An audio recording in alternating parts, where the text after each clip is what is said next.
Selamat siang, saya CGP Angkatan 10, Jilus Anita Manopo, Sarjana Teologi, Kabupaten Minahasa, SMA Negeri 1 Tondano.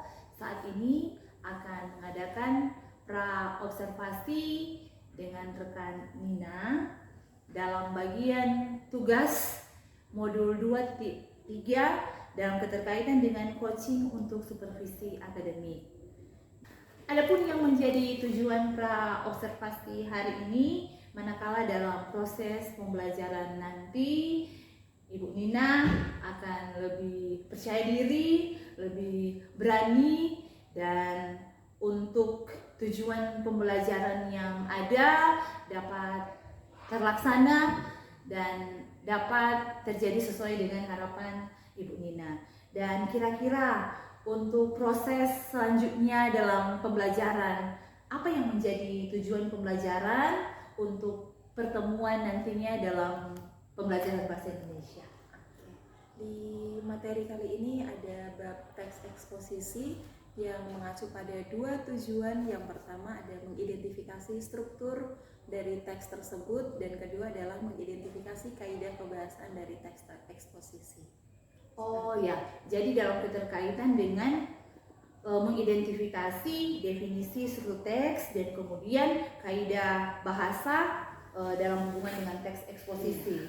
Ya, kira-kira dalam pertemuan nanti dalam proses belajar mengajar ini yang hendak Ibu Nina kembangkan dalam hubungan dengan pencapaian tujuan pembelajaran itu apa? Oke. Ada mengungkapkan struktur dari teks eksposisi itu sendiri, kemudian membandingkan bahasa yang digunakan dari kedua teks eksposisi. Jadi nantinya siswa akan diberikan dua teks eksposisi yang berbeda untuk dicari perbandingan bahasa yang digunakan dari kedua masing-masing teks eksposisinya. Oh ya, luar biasa. Jadi hendak melihat perbandingan dua teks eksposisi dalam teks yang ada untuk masing-masing tulisan yang ada, begitu ya Bu? Nah, dan dalam hubungan dengan strategi, kira-kira Ibu Nina mau pakai strategi apa dalam proses nanti? Jadi model pembelajaran yang digunakan adalah model pembelajaran PBL.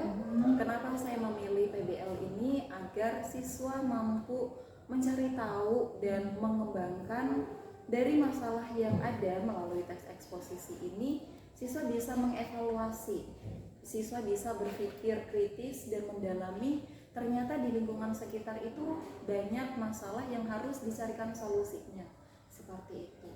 Ya, baik sekali Bu. Dan kira-kira dalam keterkaitan dengan bagian untuk konten, isi kontennya seperti apa?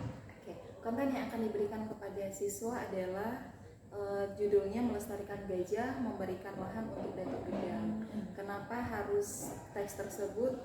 Karena di sini ada banyak kasus yang ada di Sumatera Tengah, khususnya antara gajah dan pemukiman manusia atau penduduk, seperti itu. Oh ya, baik sekali. Dan kemudian kira-kira kapan pelaksanaan ini, di jam keberapa, di kelas yang mana? Jadi pelaksanaan untuk kegiatan pembelajaran ini dilaksanakan di minggu depan, di hari Senin tanggal 5 Agustus, tepatnya di jam ke-9, 10, dan 11 di kelas 12.1. Oh iya, baik. Percakapan kita sampai di sini, dan nantinya untuk proses selanjutnya pada bagian observasi nanti. Dan untuk hari ini terima kasih untuk percakapannya. Terima kasih. Selamat siang. Selamat siang. Berdiri.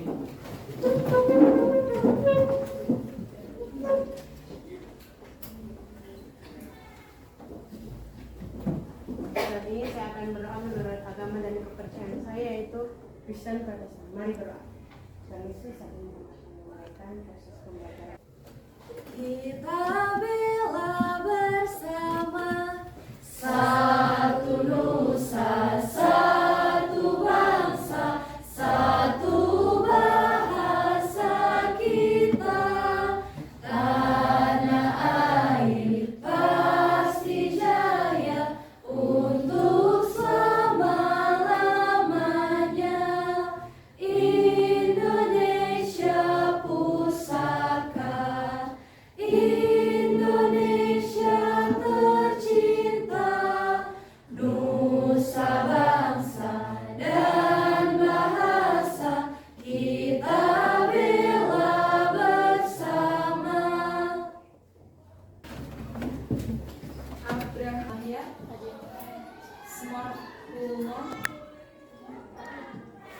de moko aku. Hadiah. Oke, jadi hadir semua ya. Wah, keren. Apa kabar hari ini? Luar biasa. Luar biasa. Kalau begitu, Ibu akan membuat kesepakatan kelas terlebih dahulu. Tolong, terima kasih dan permisi. Boleh? Boleh. Yang kedua, saling menghargai teman, terutama dalam berpendapat ketika berdiskusi nanti. Bisa? Bisa. Good. Tidak makan selama proses pembelajaran berlangsung. Bisa? Oke, terima kasih. Gimana perasaanmu hari ini? Nomor 1, 2, atau 3? 1? Yakin? Yakin. Benar. Benar. Coba senyumnya mana dulu? Oke deh. Kalau perasaan kita hari ini gembira, maka proses pembelajaran kita hari ini pasti menyenangkan. Sepakat? Sepakat. Oke. Yuk kita review materi sebelumnya. Materi sebelumnya kita sudah belajar dan mempelajari tentang argumentasi. Ada yang masih ingat tentang apa itu teks argumentasi? Silahkan Dawani. Karena sudah sempat demikian, jadi dapat teks argumentasi itu teks di mana yang berisi tentang seseorang dalam pendapat seseorang. Oke, baik sekali. Pendapat seseorang. Nah, terkadang kita sering keliru dalam menyampaikan argumentasi atau berpendapat. Bagaimana caranya supaya pendapat kita bisa diterima oleh khalayak umum atau banyak orang? Kita akan memanfaatkan dari pola teks eksposisi. Jadi kita kenalan dulu yuk sama teks eksposisi agar ketika kita berpendapat nanti bisa diterima dan tidak akan ada orang yang memberikan sanggahan. Tujuan pembelajaran kita hari ini adalah peserta didik mampu mengidentifikasi definisi, struktur teks, dan kaidah kebahasaan dari teks eksposisi. Jadi ada satu tujuan, yaitu mengidentifikasi. Catat baik-baik kata dari mengidentifikasi, struktur teks, dan kaidah kebahasaan. Pernahkah adik-adik mendengar dan melihat atau membaca sebuah karangan tertulis? Pernah? Kira-kira karangan apa yang sering kalian baca atau dengar? Novel, lagu, puisi, cerpen, apa lagi? Teks eksplanasi, teks eksposisi yang kita pelajari sekarang. Coba perhatikan teks eksposisi ini dengan judul Melestarikan Gajah Memberikan Lahan untuk Datuk Gedang. Ibu berikan kalian waktu 5 menit untuk membaca satu teks eksposisi ini. Silakan cari kata kuncinya. Ini konflik dari si gajah tadi. Jika sudah selesai langsung angkat tangan. Silakan angkat tangan. Wow, satu kelas angkat tangan semuanya. Slide terakhir. Sudah selesai? Sudah. Oke, baik. Apa tanggapan kamu tentang teks Melestarikan Gajah Memberikan Lahan untuk Datuk Gedang? Bisa siapa? Mira, silahkan. Baiklah, terima kasih atas kesempatan yang diberikan. Jadi dari yang saya baca tadi, saya dapat menarik kesimpulan bahwa mamalia gajah itu dia sangat terancam punah di Indonesia. Nah, kenapa terancam punah? Karena itu disebabkan karena ada konflik dengan manusia. Jadi manusia yang mengambil ekosistem dari gajah tersebut, sehingga di slide ketiga tadi dapat kita baca bersama ada konflik mengenai sumber air. Jadi sumber air yang terbatas untuk gajah itu mendapatkan air minum. Nah, upaya yang dilakukan oleh kita selaku manusia adalah upaya konservasi, yaitu membuka 9.700 hektar lahan untuk dijadikan wilayah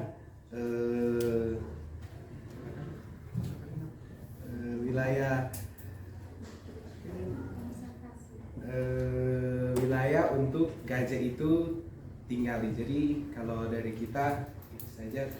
Terima kasih, luar biasa. Ada lagi tidak yang mau memberikan tanggapannya? Oh, silakan Gerisan di Kendall. Terima kasih atas kesempatan yang telah diberikan. Jadi tanggapan saya tentang teks melestarikan gajah memberikan lahan untuk Datuk Pedang. Sekitar 120 WM gajah yang saya baca tadi yang terdapat di Sumatera bagian tengah. Nah, populasi itu lumayan banyak, tetapi ada suatu ketika manusia itu masuk ke daerah yang daerah gajah tersebut. Jadi itu seperti manusia itu merusak atau tidak melestarikan gajah tersebut, tetapi membuat mereka itu punah. Jadi tanggapan saya sebenarnya harus dipisahkan antara habitat gajah dengan kepentingan manusia.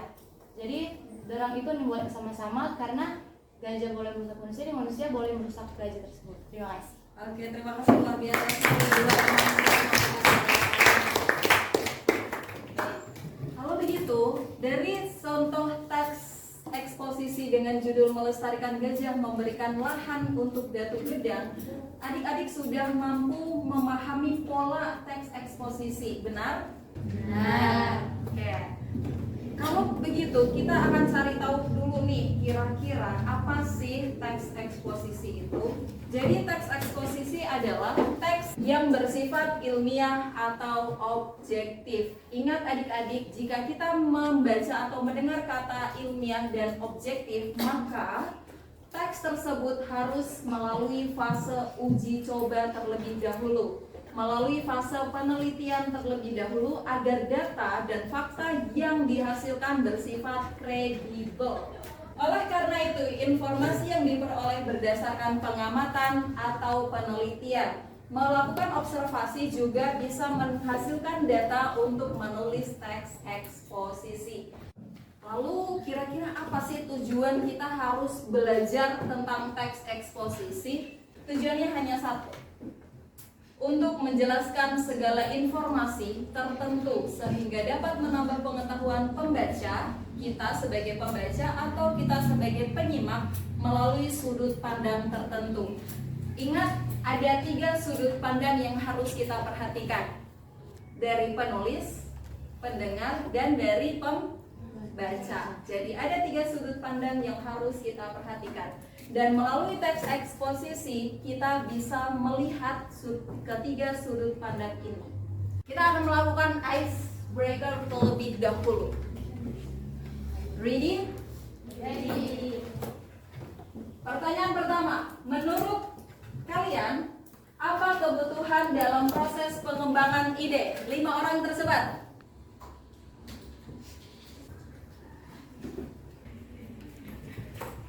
Silakan ditempel jika sudah mendapatkan jawabannya.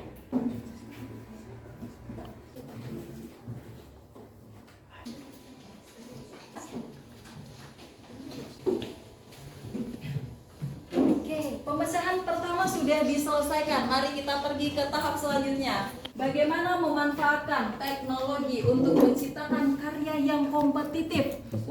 Sudah langsung ada yang mengangkat tangan. Ada lagi? Silakan. Luar biasa sekali.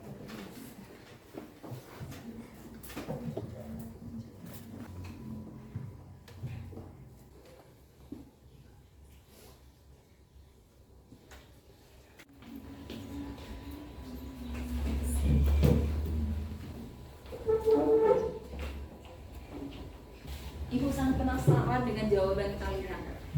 Integrasikan prinsip desain karya untuk memastikan objektivitasnya.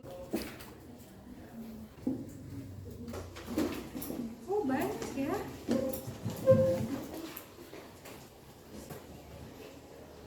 Pembuatan konten dan diunggah melalui sosial media, membuat konten yang positif dengan cara strategi digital atau memanfaatkan teknologi yang ada seperti Twitter, Facebook, Instagram, dan lain sebagainya. Wow, ternyata kelas 12.1 penuh dengan strategi dan ide ya. Berikan aplaus untuk kita.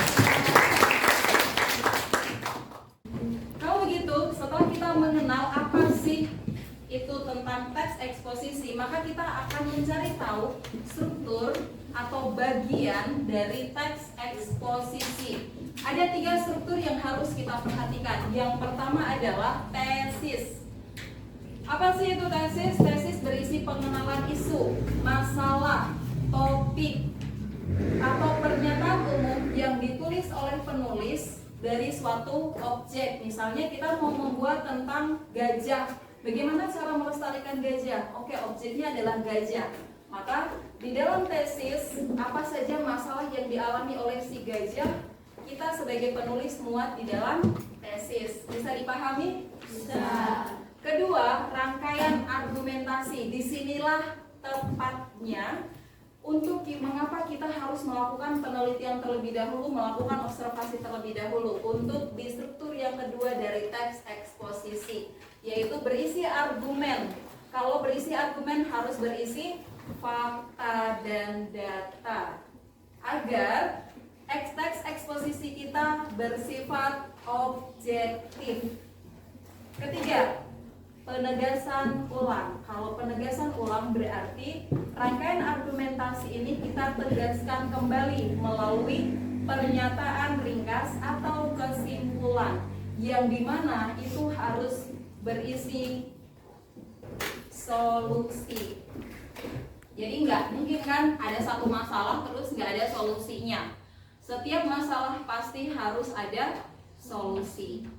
Jadi kita sebagai penulis teks eksposisi perlu mencari masalah, mencari topik, dan harus menyelesaikan masalah yang kita cari. Sekarang tujuan yang kedua, setelah kita menyelesaikan tujuan yang pertama yaitu struktur teks eksposisi, kita cari tahu dulu. Tujuan yang kedua adalah kaidah kebahasaan dari teks eksposisi. Kira-kira bagaimana sih kok sebanyak ini? Ada 7 kaidah kebahasaan atau struktur kebahasaan di dalam teks eksposisi. Kebahasaan dari teks eksposisi, kira-kira bagaimana kaidah kebahasaan dari teks eksposisi? Ketika mendengar kata kaidah kebahasaan, apa yang terlintas di kepala kalian? Oh, halo nih, silahkan. Itu kaidah kebahasaan seperti aturan dalam penggunaan bahasa untuk membuat satu kalimat tata bahasa yang baik. Benar sekali, aturan bahasa yang digunakan di dalam suatu penulisan teks. Jadi kaidah kebahasaan adalah aturan. Setiap teks di dalam bahasa Indonesia atau bahasa Inggris pasti memiliki aturannya, kaidahnya, sistematikanya. Nah, di dalam teks eksposisi ada 7 aturan atau 7 kaidah kebahasaan yang perlu kita perhatikan bersama. Ibu Nina rajin merokok, maka bibirnya ibu berwarna hitam.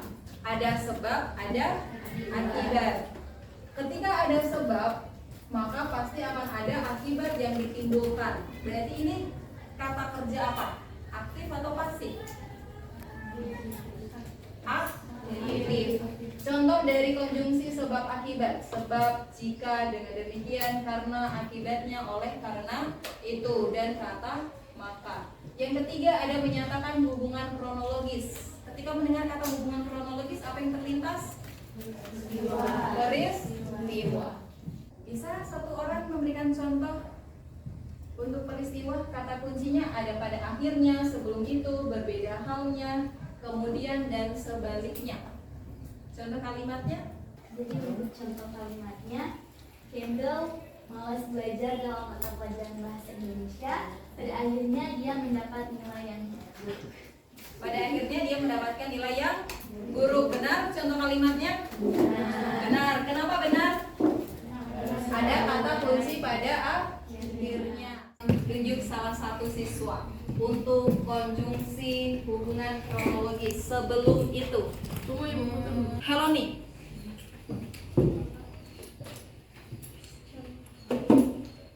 Terima kasih atas kesempatan yang diberikan. Contoh satu kalimat di kedalaman di Lautan Danau pada kedalaman di Danau Tondano yaitu sekitar 18 sampai 20 meter. Benar teman-teman? Kenapa bisa benar? Karena ada kata sebelum itu. Jadi perhatikan kata kuncinya. Sekarang kita akan pergi ke konjungsi atau kaidah kebahasaan dari teks eksposisi yang keempat. Menggunakan kata kerja mental ternyata si teks eksposisi ini. Kata kerja mental itu adalah kata kerja yang dilakukan atau yang kita pikirkan. Contohnya adalah diharapkan, memperkirakan, berasumsi, hingga pada menyimpulkan. Contoh kalimat dari konjungsi atau menggunakan kata kerja mental ini. Oh baik, Harvey silahkan. Diharapkan warga SMA Negeri 1 Tondano menjaga kebersihan lingkungan sekolah. Bagaimana teman-teman? Benar. Ada yang lain? Oke, Erni silahkan. Baik, contoh kalimat dari kata berasumsi yaitu masyarakat Indonesia berasumsi bahwa timnas sepak bola Indonesia akan lolos kualifikasi Piala Dunia tahun 2026. Amin. Oke, bagaimana? Udah bukan? Sekarang kaidah kebahasaan dari teks eksposisi yang kelima, menggunakan kata rujukan. Apa sih itu kata rujukan? Kata yang bersifat referensi. Jadi harus sudah terteliti atau sudah diteliti sebelumnya. Dua kata kuncinya, berdasarkan data dan merujuk pendapat. Jadi pendapat para ahli atau orang yang dari narasumbernya atau dari buku-buku. Siapa yang bisa berikan? Oke, silakan Rafael. Terima kasih atas kesempatan. Jadi kata yang menggunakan kata rujukan, contohnya nilai rapor siswa diambil berdasarkan data nilai harian. Merujuk pendapat Ibu Jils Manopo bahwa SMA Negeri 1 Tondano adalah sebuah sekolah yang terakreditasi A di Sulawesi Utara. Selain kata mempengaruhi dari persuasif, membujuk, benar. Jadi kata persuasif itu mempengaruhi dan membujuk seseorang. Ternyata teks eksposisi ini itu bersifat membujuk dan mempengaruhi orang lain dengan data yang dihasilkan. Kata kuncinya adalah diharapkan, hendaklah, sebaiknya, dan perlu. Sama yang terakhir adalah harus. Bisa berikan contoh kalimat? Oke, langsung Eva. Contoh kalimat dari saya yaitu hendaklah kita belajar dengan tekun agar bisa meraih cita-cita. Terima kasih. Oke, terima kasih. Contoh kalimat, maka ibu akan minta satu orang koordinator 7K Dian Umbas untuk memberikan kata sebaiknya. Silakan. Terima kasih atas kesempatan. Jadi untuk contoh itu Dian pilih yang kata sebaiknya. Nah, contoh kalimatnya, sebaiknya para siswa SMA Negeri 1 Tondano memilih setidaknya atau sedikitnya satu ekstrakurikuler untuk diikuti. Oke, keren banget contoh kalimatnya. Guys, terakhir 7. Menggunakan kata denotatif. Apa sih itu kata denotatif? Kata yang bermakna sebenarnya. Jadi makna di dalam bahasa itu terdiri atas dua, yaitu yang pertama adalah sebaiknya, yang sebenarnya, dan yang tidak sebenarnya. Kalau yang sebenarnya adalah denotatif, maka yang tidak sebenarnya adalah konotatif. Nah, di dalam teks eksposisi kita menggunakan kata yang sebenarnya. Kenapa kok bisa menggunakan kata denotatif atau kata yang sebenarnya? Karena dari sifat teks eksposisi itu sendiri yaitu bersifat ilmiah atau objektif. Nah, kata denotatif. Berikan ibu contoh kalimat kata denotatif. Oh, dual sekaligus, langsung berdiri. Silakan Kaila. Terima kasih atas kesempatan yang diberikan. Meja dan kursi di kelas ini terbuat dari bahan kayu. Oke, benar. Meja dan kursi di kelas ini terbuat dari bahan kayu. Coba kita cek dulu, kayu atau bukan ini. Dirli, silakan.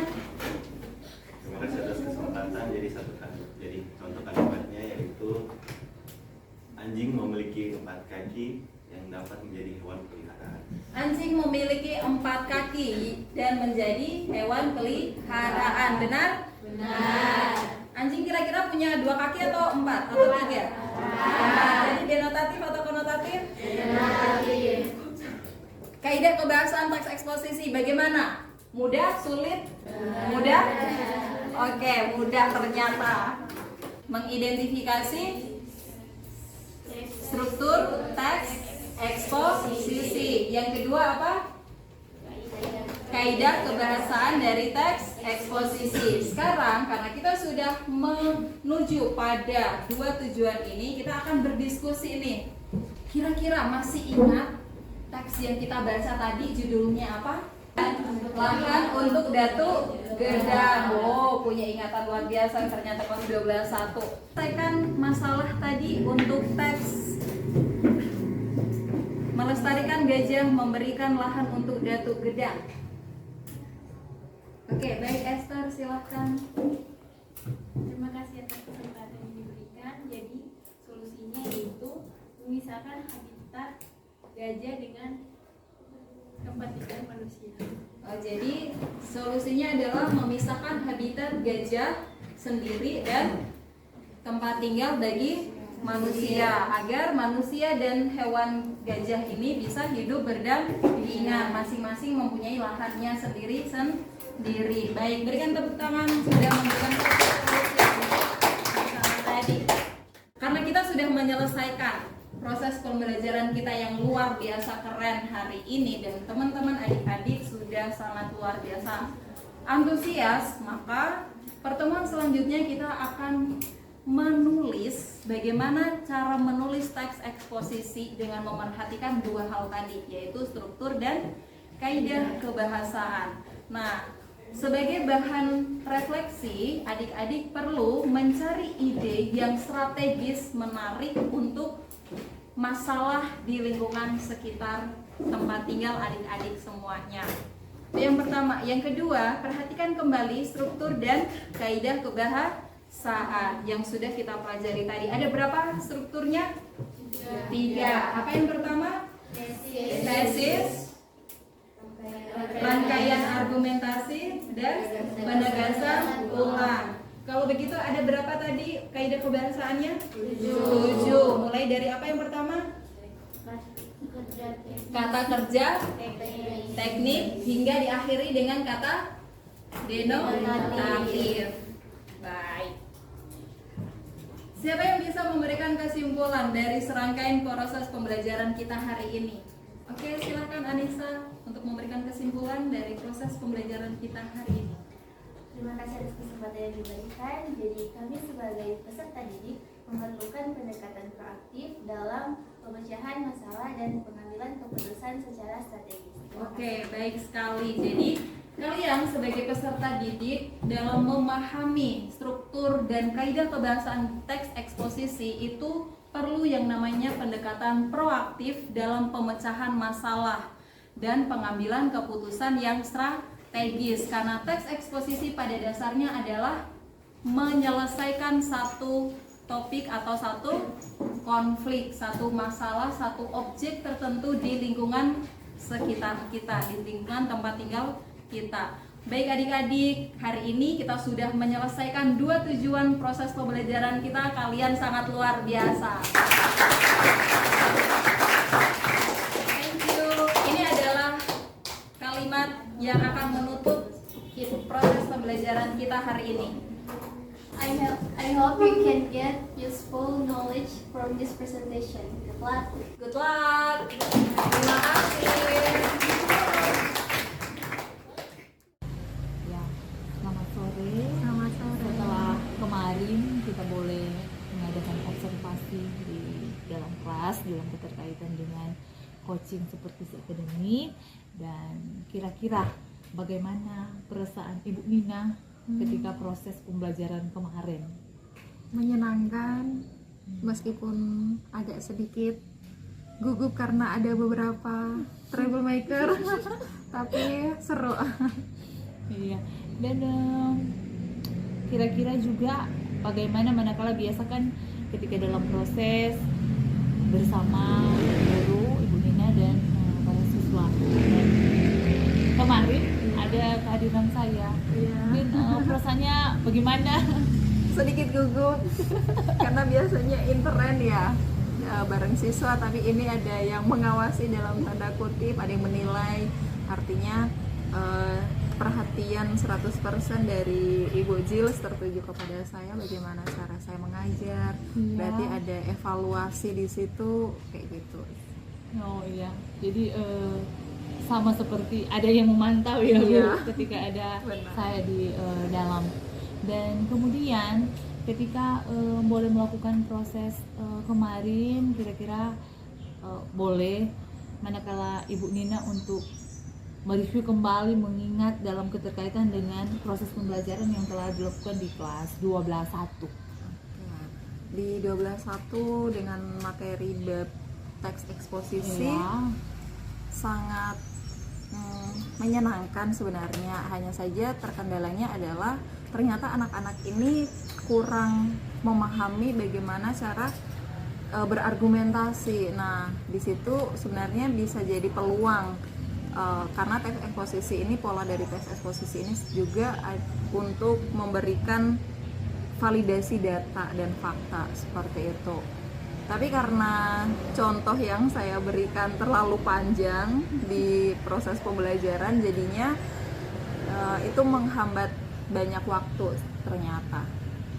Oh iya, itu juga memang bersesuaian dengan bagian catatan-catatan yang saya sempat catat kemarin. Iya. Dan kira-kira terkait dalam pelaksanakan supervisi yang kita boleh lakukan secara bersama, apa kira-kira yang menjadi hambatan dalam proses kemarin? Iya, hambatannya ini karena kita kan menggunakan media pembelajaran proyektor dan saya kurang mahir dalam hal ini. Jadi tantangannya adalah ternyata ada beberapa kali terjadi off ya di proses pembelajaran di tengah-tengah itu, yang seharusnya lain kali atau proses pembelajaran berikutnya harus kerjasama dengan teman sejawat yang lebih mahir dengan proyektor jika ingin menggunakan media pembelajaran proyektor kembali. Oh ya, dalam bagian ini, dalam hubungan dengan hambatan, dalam hubungan dengan apa nantinya yang akan dimaksimalkan untuk proses belajar mengajar nanti selanjutnya pada pertemuan-pertemuan selanjutnya. Dan kira-kira hal ini kapan Ibu Nina mau lakukan untuk peningkatan? Iya, dalam hubungan dengan memaksimalkan dalam hubungan dengan siswa untuk mengeksplor potensi yang ada pada mereka dalam proses belajar mengajar. Kemudian tadi yang hambatan dalam hubungan dengan LCD dan proyektor, kira-kira kapan? Harus disegerakan karena siswa itu kan biasanya ada, kalau udah terlalu banyak informasi di kepala mereka, informasi sebelumnya akan lebih pudar kan. Jadi untuk menghindari atau meminimalisasi kepudaran informasi dari teks eksposisi ini, saya harus menyegerakan waktunya seperti itu. Dengan cara ya kita akan melakukan observasi di lingkungan-lingkungan, apakah di lingkungan siswa A terjadi masalah apa, di lingkungan siswa B, C terjadi masalah apa, dan itu akan dikaitkan untuk pembuatan atau penulisan dari teks eksposisi itu sendiri. Apalagi di pembelajaran sebelumnya yang kemarin Ibu Jils observasi, kita sudah mempelajari bagaimana struktur dari si teks eksposisi dan kaidah kebahasaan atau aturan kebahasaan yang digunakan oleh si teks eksposisi. Seperti itu. Ya, luar biasa Bu, rencana kedepannya kita berharap itu dapat terlaksana dengan baik, dan sekiranya melalui percakapan ini ada hal lain mungkin yang boleh terasa ketika boleh bercakap-cakap, saling memberikan pendapat, dukungan satu dengan yang lain untuk semakin lebih baik lagi dalam proses pembelajaran selanjutnya. Jadi terima kasih Bu ketika lewat observasi hari ini pun